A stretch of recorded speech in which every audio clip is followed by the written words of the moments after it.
राधे राधे। जय श्री पुरुषोत्तम भगवान। आपका दिन मंगलमय हो।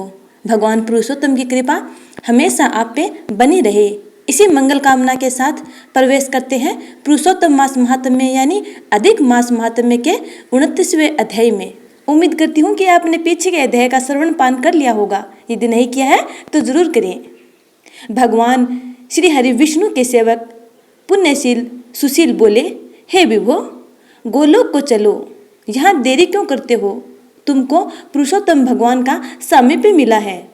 करदय बोला, मेरे बहुत कर्म अनेक प्रकार से भोगने योग्य हैं, परंतु हमारा उद्धार कैसे हुआ जिससे गोलोक को प्राप्त हुआ? जितनी वर्षा की धाराएं हैं, जितने तरीण हैं, पृथ्वी पर धूलि के कण हैं, आकाश में जितनी ताराएं हैं, उतने मेरे पाप हैं। मैंने यह सुंदर तथा मनोहर शरीर कैसे प्राप्त किया? हे हरि भगवान के प्रिय, इसका अति उग्र कारण मुझसे कहिए। श्री नारायण बोले, करदय के इस प्रकार वाणी को श्रवण कर हरि के दूतों ने कहा। हरिदूत बोले, अहो आश्चर्य है, हे देव, आपने इस पद की प्राप्ति का कारण महान साधन कैसे नहीं जाना? हे प्रभो, सब में उत्तमोत्तम विष्णु का प्रिय महान पुण्य फल को देने वाला पुरुषोत्तम मास नाम से प्रसिद्ध मास को क्यों नहीं जाना? उस पुरुषोत्तम मास में देवताओं से भी न होने वाला तप तुमने किया। हे महाराज, वन में वानर शरीर से अज्ञान में वह तप हुआ है। मुख रोग के कारण अज्ञान से अनाहार व्रत हुआ और तुमने बंदरपने की चंचलतावश वृक्ष के फलों को तोड़कर पृथ्वी पर फेंका। उन फलों से दूसरे मनुष्य तृप्त हुए। अंतःकरण में विशेष दुख होने से पानी भी नहीं पान कर पाए। इस तरह श्री पुरुषोत्तम मास में अज्ञानवश तुमसे तीव्र तप हो गया। हे अनग, फलों के फेंकने से परोपकार भी हो गया। वन में घूमते घूमते शीत वायु घाम को सहन किया और श्रेष्ठ तीर्थ में सुंदर महातीर्थ में 5 दिन गोता लगाया, जिससे श्री पुरुषोत्तम मास में तुमको स्नान का पुण्य प्राप्त हो गया। इस प्रकार तुम्हारे रोगी के अज्ञान से उत्तम तप हो गया। सो यह सब सफल हुआ और तुमने इस समय अनुभव किया, जब बिना समझे पुरुषोत्तम मास के सेवन हो जाने से तुमको यह फल मिला है, तो मनुष्य इस पुरुषोत्तम मास के उत्तम महात्म्य को जानकर श्रद्धा से विधि पूर्वक कर्म करे तो उसका क्या कहना है? तुमने अपना जो अर्थ साधन किया वैसा करने को कौन समर्थ है? पुरुषोत्तम भगवान को कोई और वस्तु प्रीति को देने वाली नहीं है। इस भरतखंड में अति दुर्लभ मनुष्य योनि में जन्म लेकर जो पुरुषोत्तम भगवान की सेवा करते हैं, जिस पुरुषोत्तम मास में एक भी उपवास के करने से मनुष्य पाप पुण्य से छूट जाता है, वहां तुमने महीनों उपवास किया। इस उग्र तपस्या का फल कहाँ जाएगा? इस मास के समान वे प्राणी धन्य हैं और कृतकृत्य हैं। वे सदा भाग्यवान पुण्य कर्म के करने वाले पवित्र हैं और उनका जन्म सफल है, जिनका सब में उत्तम पुरुषोत्तम मास स्नान दान तप जप में व्यतीत हुआ है। श्री पुरुषोत्तम मास में दान पितृ कार्य अनेक प्रकार के तप, ये सब अन्य मास के अपेक्षा कोटि गुण अधिक फल देने वाले हैं। जो पुरुषोत्तम मास के आने पर स्नान दान से रहित रहता है, उस नास्तिक पापी शठ धर्मध्वज खल को धिक्कार है। श्री नारायण बोले, पुण्यशील और सुशील से वर्णित अपने अदृष्ट को सुनकर चकित होता हुआ करदय प्रसन्नता हो रोमांचित हो गया। तीर्थ के देवताओं को नमस्कार कर बाद में कालिंजार पर्वत को नमस्कार किया और वन के देवताओं को तथा गुल्म लता वृक्ष को नमस्कार किया। बाद में विनय से युक्त हो विमान की प्रदक्षिणा कर मेघ के समान श्याम वर्ण सुंदर पीताम्बर को धारण कर वह करदय विमान पर सवार हो गया। संपूर्ण देवताओं के देखते हुए गंधर्व आदि से स्तुति और किन्नर आदि से बार बार बाजा बजाए जाने पर इंद्र आदि देवताओं ने प्रसन्न होकर मंद पुष्प वृष्टि को करते हुए उसका आदर पूर्वक पूजन किया। फिर आनंद से युक्त योगियों को दुर्लभ गोप गोपी गौओं से सेवित रास मंडल से शोभित गोलोक को गया। जरा मृत्यु रहित जिस गोलोक में जाकर प्राणी शोक का भागी नहीं होता है, उस गोलोक में यह चित्र शर्मा पुरुषोत्तम मास के सेवन से गया। व्याध से पुरुषोत्तम मास के सेवन से वानर शरीर को छोड़कर 2 भुजाधारी मुरली हाथ में लिए पुरुषोत्तम भगवान को देखकर बहुत प्रसन्न हुआ। श्री नारायण बोले, इस आश्चर्य को देखकर समस्त देवता चकित हो गए और श्री पुरुषोत्तम की प्रशंसा करते अपने अपने स्थान को गए। नारद मुनि बोले, हे तपोधन, आपने दिन के प्रथम भाग का कृत्य कहा। पुरुषोत्तम मास के दिन के पिछले भाग में होने वाले कृत्य को कैसे करना चाहिए?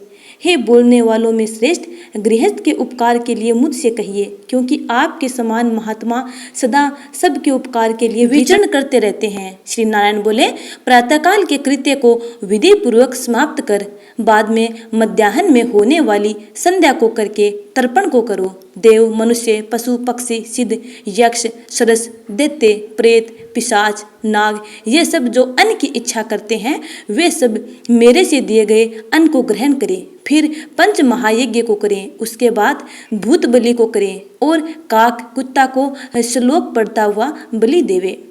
इस प्रकार कहकर समस्त भूतों को पृथक पृथक बलि देवे। फिर विधि पूर्वक आचमन कर प्रसन्न होकर श्रद्धा से अतिथि प्राप्ति के लिए गो धोने के समय तक द्वार का अवलोकन करे। यदि भाग्य से अतिथि मिल जाए तो बुद्धिमान प्रथम वाणी से सत्कार करके उस अतिथि का देवता के समान पूजन करे और यथाशक्ति अन्न जल से संतुष्ट करे। फिर विधि पूर्वक सब व्यंजन से युक्त सिद्ध अन्न से निकालकर भिक्षु और ब्रह्मचारी को भिक्षा देवे। सन्यासी और ब्रह्मचारी ये दोनों सिद्ध अन्न के मालिक हैं। इनको अन्न न देकर भोजन करने वाला चंद्रायण व्रत करें। प्रथम सन्यासी के हाथ पर जल देकर भिक्षान देवे तो वह भिक्षान मेरु पर्वत के समान और जल समुद्र के समान कहा गया है। सन्यासी को जो मनुष्य सत्कार करके भिक्षा देता है उसको गोदान के समान पुण्य होता है और इस बात को यमराज भगवान ने कहा है।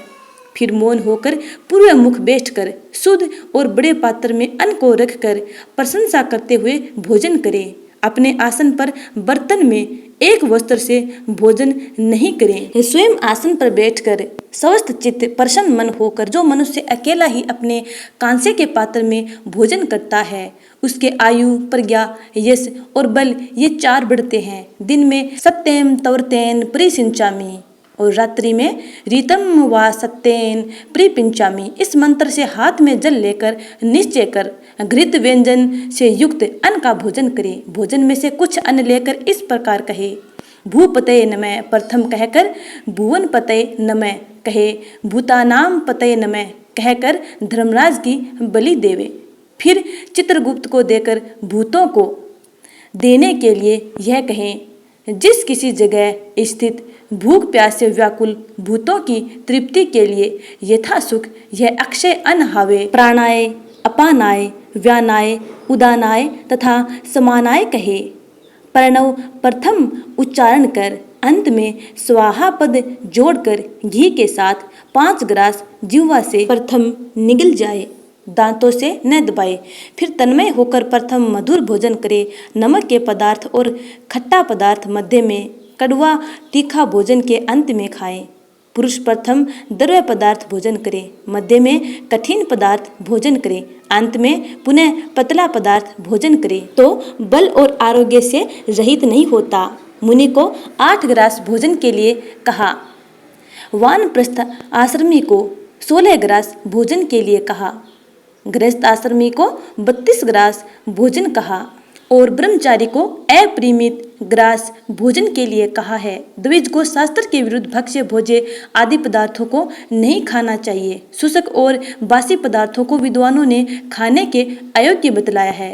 घी दूध को छोड़कर अन्य वस्तु शेष भोजन करें। भोजन के बाद उस शेष को अंगुलियों के अग्रभाग में रखकर अंजलि जल से पूर्ण करें। उसका आधा जल पी जाएं और अंगुलियों के अग्रभाग में स्थित शेष को पृथ्वी में देकर ऊपर से अंजलि का शेष आधा जल विद्वान उसी जगह इस मंत्र को पढ़ता हुआ सिंचन करे। ऐसा न करने से ब्राह्मण पाप का भागी होता है, फिर प्रायश्चित करने से शुद्ध होता है। मंत्र का अर्थ है, रोरो नरक में पीप के गड्ढे में पद्म अर्बुद वर्ष तक वास करने वाले तथा इच्छा करने वाले के लिए मेरा दिया हुआ यह जल अक्षय होता हुआ प्राप्त हो।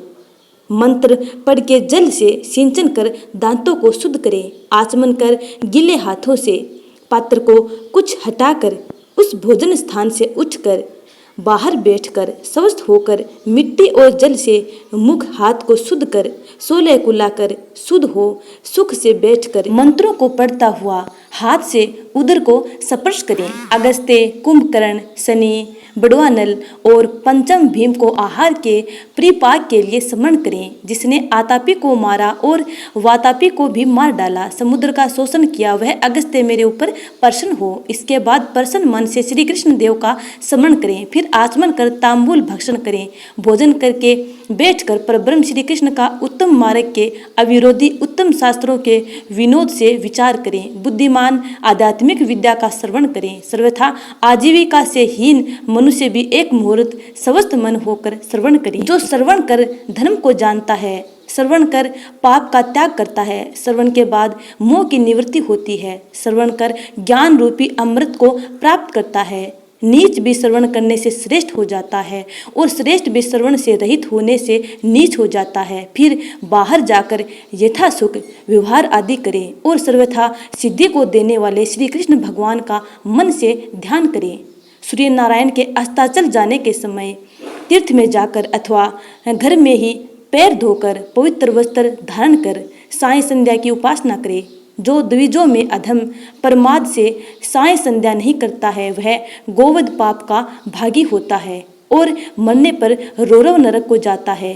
कभी समय से न करने पर संकट में मार्ग में हो तो द्विज श्रेष्ठ आदि रात के पहले साय संध्या को करे। जो ब्राह्मण श्रद्धा के साथ प्रातः, मध्याह्न और संध्या काल के समय उपासना करता है, उसका तेज घृत छोड़ने से अग्नि के समान अत्यंत बढ़ता है। सायंकाल में सूर्य नारायण के आधा अस्त होने पर प्राणायाम कर आपोहिष्ठा इस मंत्र से मार्जन करें और सायंकाल अग्निश्चय माँ इस मंत्र से आचमन करें और प्रातःकाल सूर्यश्चय माँ इस मंत्र से आचमन करें। पश्चिम मुख बैठकर मौन तथा समाहित मन होकर प्रणय और व्याहृति सहित गायत्री मंत्र का रुद्राक्ष की माला लेकर तारा के उदय होने तक जप करें। वरुण संबंधी ऋचाओं से सूर्य नारायण का उपासना कर प्रदक्षिणा करता हुआ दिशाओं को तथा पृथक पृथक दिशाओं के स्वामी को नमस्कार करें। साय संध्या की उपासना कर अग्नि में आहुति देकर वृत्त वर्गों के साथ अलग भोजन करें। बाद में कुछ समय तक बैठ जाएं। सायंकाल और प्रातःकाल भोजन की इच्छा नहीं होने पर भी वैश्वदेव और बलि कर्म सदा करना चाहिए। यदि नहीं करता है तो पातकी होता है। शाम को भोजन कर बैठने के बाद गृहस्थ आश्रमी हाथ पैर धोकर तकिया सहित कोमल सैया पर जाए। अपने घर में पूर्व की ओर सिर करके शयन करें। ससुर के घर में दक्षिण की ओर सिर करके शयन करें। परदेश में पश्चिम की ओर सिर करके शयन करें, परंतु उत्तर की ओर सिर करके कभी शयन नहीं करें। रात्रि सुख का जप करें और सुख साई देवताओं का स्मरण कर अविनाशी भगवान विष्णु को नमस्कार कर स्वस्थ चित्त हो रात्रि में शयन करें। अगस्त्य, माधव, महाबली, मुचुकुंद, कपिल, आस्तिक मुनि ये 5 सुखसाई कहे गए हैं। मांगलिक जल से पूर्ण घट को सिर के पास रखकर वैदिक और गारुड़ मंत्रों से रक्षा करके शयन करें। ऋतुकाल में स्त्री के पास जाए और सदा अपनी स्त्री से प्रेम करें। बढ़ती रति की कामना से परव को छोड़कर अपनी स्त्री के पास जाएं। प्रदोष और प्रदोष के पिछले प्रहर में वेदाभ्यास करके समय व्यतीत करें। फिर 2 पहर शयन करने वाला ब्रह्मतुल्य होने के योग्य होता है। यह सब प्रतिदिन के समस्त कृत्य समुदाय को कहा।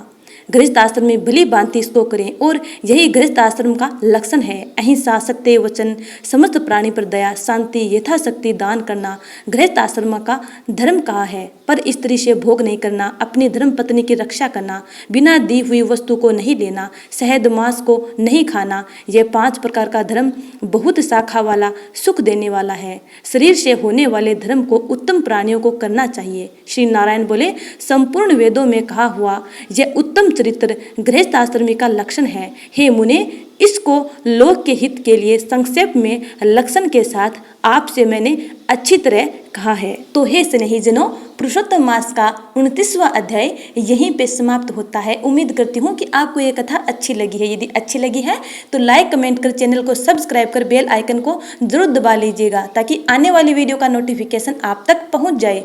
आने वाली कथा का इंतजार करना। तब तक के लिए राधे राधे।